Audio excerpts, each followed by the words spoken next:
Olá, hoje nós vamos estudar os Salmos 41 a 45, versículos 1 a 3 do Salmo 41. Aquele que ajuda os necessitados pratica a bondade, porque os pobres também fazem parte do povo de Deus. Normalmente, necessitado no Antigo Testamento refere-se de forma específica ao pobre em Israel. Presume-se que essa bondade inclua tanto a ajuda financeira como a enérgica proteção dele contra a exploração. Esse necessitado é fraco em influência. Por isso, a bondade de alguém também é generosa, dado que o pobre não poderá lhe retribuir. Deus honra a pessoa que demonstra tal bondade na verdadeira fé da aliança. O Senhor o livra de forma mais específica ou assiste no leito da enfermidade. Versículo 4.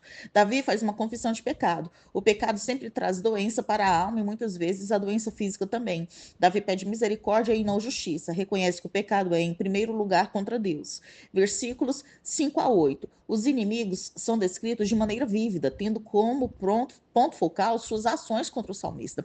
As intenções deles eram malévolas, como demonstrado por sua fala e seu desejo de verem o fim do salmista. Amontoar a maldade expressa a ideia de colhê-la como se fosse um cereal.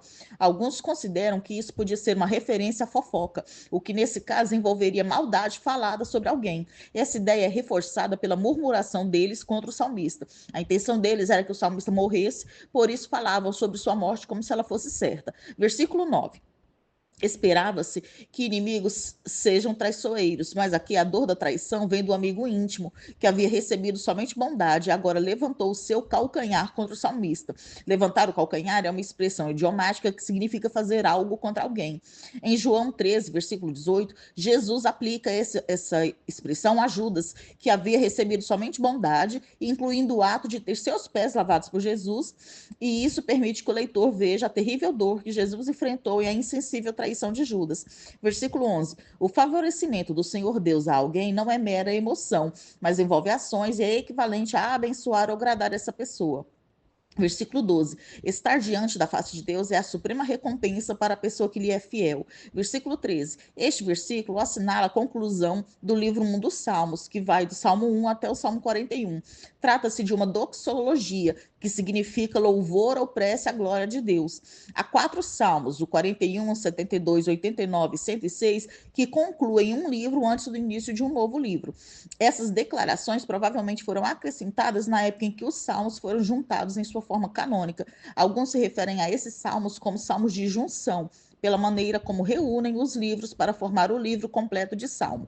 Agora nós vamos estudar o Salmo 42, versículos 1 e 2 do Salmo 42. A corça gosta de se alimentar perto de águas. Quando está sendo caçada, dirige-se às águas, como um rio, por exemplo, e fica submersa pelo tempo que seu fôlego lhe permite, evitando que sintam seu cheiro. Assim, a corça anseia pelas águas, assim como o salmista por Deus. O salmista fala que tem sede de Deus, que é retratado como fonte de água viva que restaura os espíritos sedentes. O desejo do salmista era se apresentar diante da face de Deus, o que provavelmente se refere a receber a bênção e o favor de Deus em sua presença. Versículo 3. A tristeza roubara-lhe o apetite de tal maneira que substituíram o prazer da refeição pela tristeza do choro. Ao vê-lo abatido, os inimigos aproveitaram-se disso para tentá-lo e abatê-lo ainda mais, desafiando-o a produzir provas de que Deus iria socorrê-lo. Versículo 4. Durante aquele tempo de depressão e de separação de Deus, o salmista relembra o passado, quando seu relacionamento com Deus era bom e ele regozijava-se em participar dos cortejos de adoração em Jerusalém. Versículo 5. As perguntas e a resposta ao versículo 5 também aparecem no versículo 11 e no versículo 5 do Salmo 43. Talvez porque o Salmo 43 faça parte originalmente do Salmo 42. O salmista estava falando consigo mesmo, procurando trazer conforto e segurança. Em resposta às perguntas que focavam o seu abatimento, o salmista literalmente dá a si mesmo esta ordem: espera em Deus. Isso significa esperar em Deus em tempos de crise, confiando que ele vai responder à oração. O ponto que o salmista parece estar fazendo é que não havia motivos para o seu abatimento se Deus era a sua salvação. Mas o fato de o salmista repetir isso várias vezes mostra a dificuldade de interiorizar essa verdade. Versículo 6. É possível que as descrições geográficas se refiram ao lugar onde o salmista estava orando, visto que ele estava longe do santuário, de acordo com o versículo 3. A terra do Jordão pode ser uma referência a todo o vale do Rio Jordão, porém em conexão com o Monte Hermon, que ficava no extremo norte de Israel. Provavelmente se refere às nascentes do rio nas montanhas do norte de Israel. Não é fácil identificar o Monte Mizar, mas provavelmente ele fazia parte da mesma cadeia montanhosa do Monte Hermon ao norte. Versículo 7. Este versículo talvez esteja relacionado com o Rio Jordão no versículo 6. Mesmo nesse caso, a imagem vai além do físico e descreve a profundidade do abatimento do salmista, simbolizado pelas águas do abismo se agitando e passando sobre ele. Versículo 8. Essa declaração de confiança interrompe os lamentos do salmista, fornecendo alguns poucos suprimentos de ar divino para recuperar o fôlego sob a extenuante inundação de suas aflições e perseguidores. Versículos 9 a 11. Davi pediu ao Senhor uma compreensão real dos acontecimentos. O resultado foi que Davi reconheceu que não precisava se desesperar. O que ele precisava era esperar em Deus, seu auxílio e refúgio. Agora nós vamos estudar o Salmo 43, versículo 1 do Salmo 43. Essa combinação de termos legais demonstra, respectivamente, que o salmista estava pedindo que Deus fosse tanto seu juiz divino como seu advogado. Versículo 2. Já que Deus era sua fortaleza e refúgio, o salmista questionou o porquê da rejeição divina e da depressão que estava sentindo. Versículos 3 e 4. Luz e verdade são colocadas lado a lado quando se referem à instrução, à lei do Senhor Deus ou sua vontade para o seu povo. O salmista estava pedindo orientação para estar mais uma vez na presença do Senhor Deus, representada aqui pelas três descrições: teu santo monte, teus tabernáculos e altar de Deus. Versículo 5. No diálogo consigo mesmo, o salmista firma-se de novo em Deus. Agora nós vamos estudar o Salmo 44, versículos 1 a 3 do Salmo 44. O salmo começa com uma recitação daquilo que o Senhor Deus tinha feito por Israel. A menção de paz e tempos da antiguidade deixa claro que isso se refere a tempos passados, especificamente ao tempo da conquista e posse da terra prometida. A ênfase, especialmente no versículo 3, é que a mão e o braço do Senhor Deus conquistaram isso, não as armas de Israel. A combinação mão-braço é usada em contextos que se referem ao poder de Deus manifestado no livramento de Israel do Egito. Versículo 4. Os termos rei e Jacó fazem lembrar do singular relacionamento pactual que o Senhor Deus tem com Israel. Versículo 5.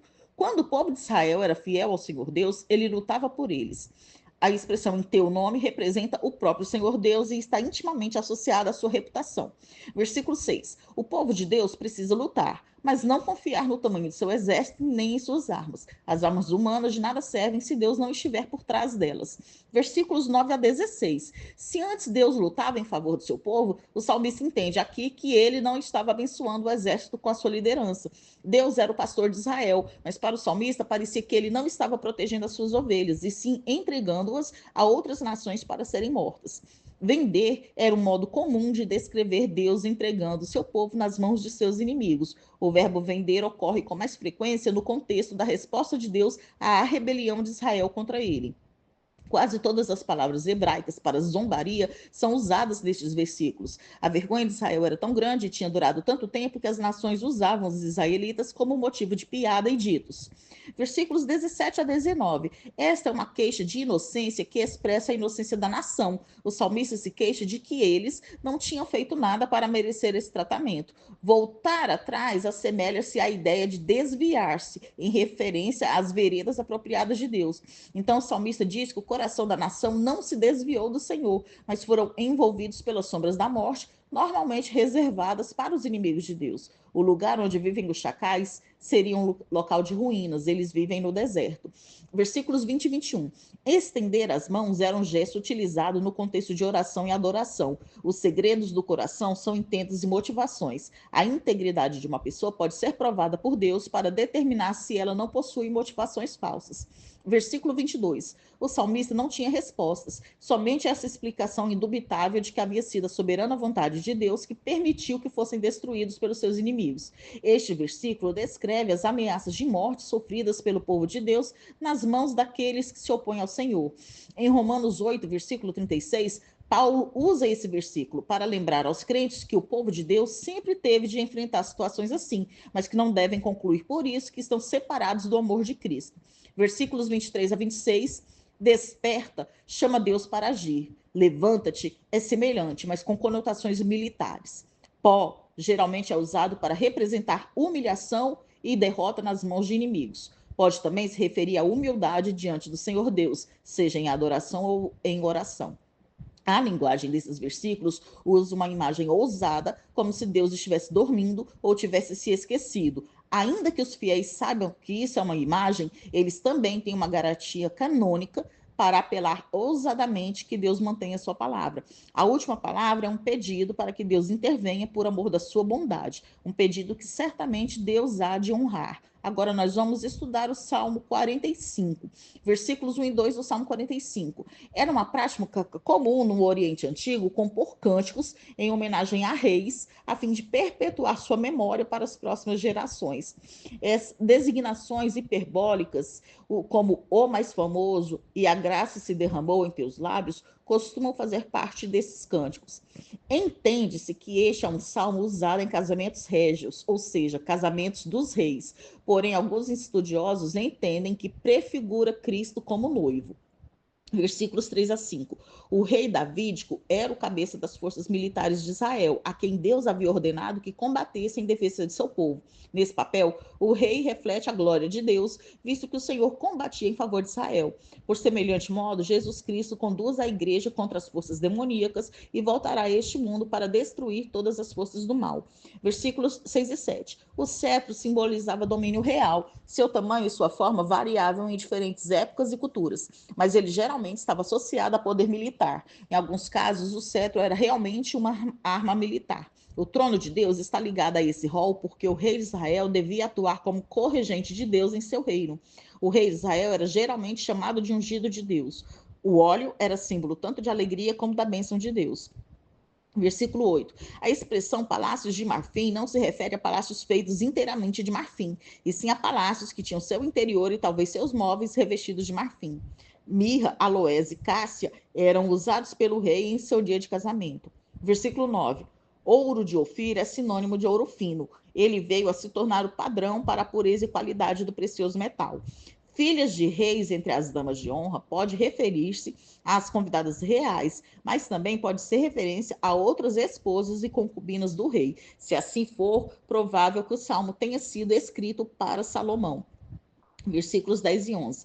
Esquecer e em seguida obedecer representam uma mudança na lealdade da noiva ao seu povo e país, para então se dedicar ao rei com quem está se casando. Se a noiva simboliza a igreja, então é exortada a ouvir, dar atenção e esquecer o mundo. Versículo 12. O termo filha de Tiro é uma personificação da cidade de Tiro e de seus habitantes. Tiro era um importante porto fenício na costa mediterrânea ao norte de Israel. O rei de Tiro foi o primeiro governante estrangeiro que reconheceu a dinastia davídica e Salomão mantinha estreitos relacionamentos com essa cidade-estado.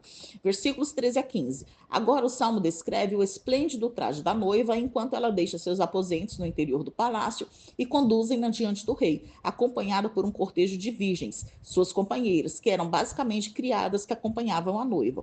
Versículos 16 e 17, o salmo volta para o rei e fala de sua linhagem duradoura. O casamento de um rei davídico não é um assunto privado, é crucial para o cumprimento das promessas de Deus, não apenas para Israel, mas também para os povos. Nós terminamos aqui o estudo dos Salmos 41 a 45.